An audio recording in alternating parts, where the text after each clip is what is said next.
Сегодня в России отмечают День сотрудников органов внутренних дел. Традиционно свой профессиональный праздник личный состав МВД встречает на посту, надежно охраняя жизнь и труд граждан. История праздника берет начало с 1715 года, когда Петр I создал в России службу охраны общественного порядка, назвав ее полицией. В этот день отличившихся сотрудников награждают за доблестную службу медалями и почетными грамотами, а также вспоминают своих ушедших из жизни коллег, которые остались верными служебному долгу до конца. К слову, в России День памяти погибших при исполнении служебных обязанностей сотрудников органов внутренних дел отметили 8 ноября.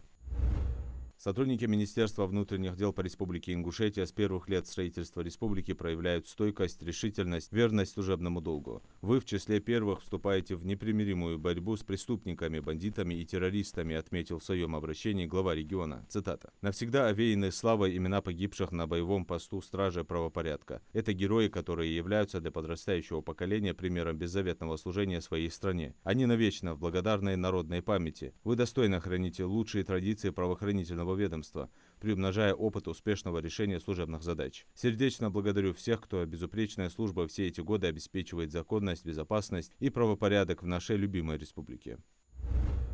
Владимир Путин подписал ряд законов. Так, в России в 3 раза увеличат штрафы за отказ в приеме на работу инвалидов. Теперь эта сумма составит от 20 тысяч до 30 тысяч рублей. Новый закон также вводит ответственность за это правонарушение для индивидуальных предпринимателей. Штраф для них составит от 30 до 50 тысяч рублей и юридических лиц от 50 до 100 тысяч рублей. Другой закон, подписанный президентом, предусматривает конфискацию денег, ценностей и имущества за организацию незаконной миграции, если преступление совершено из корыстных побуждений. Еще один новый закон вступает в силу с 1 марта 2025 года. Он подразумевает введение доплат за наставничество на работе. Оно будет осуществляться работником с его письменного согласия. Подписанный закон вводит в Трудовой кодекс Российской Федерации понятие «наставник», а также устанавливаются общие положения и особенности выполнения функций наставника.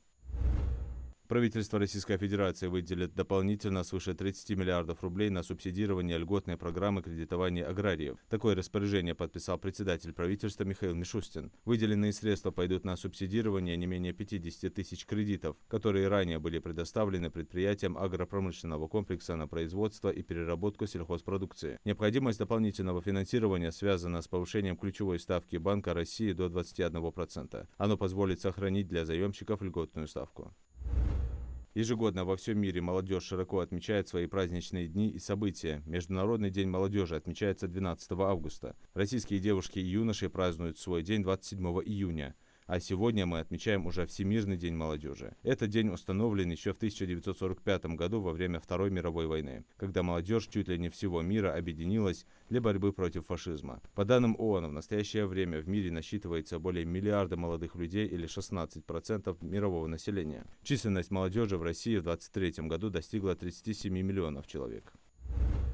Ингушские школьники стали победителями регионального кейс-чемпионата по экономике и предпринимательству Высшей школы экономики. Он проходил в Грозном. Среди офлайн-участников бизнес-направления Республику Ингушетия представила одна команда – The Unpredictable и 3 команды из Чеченской Республики. Среди онлайн-команд были 3 команды из Москвы и 1 из Самары. Обойдя всех соперников, титул победителя получила команда 3-й школы Карабулака. Школьники представили свой проект «Мобильное приложение на основе искусственного интеллекта для помощи людям с расстройствами аутистического спектра». В декабре наша команда выступит в финале российского кейс-чемпионата по экономике и предпринимательству, который пройдет в Москве.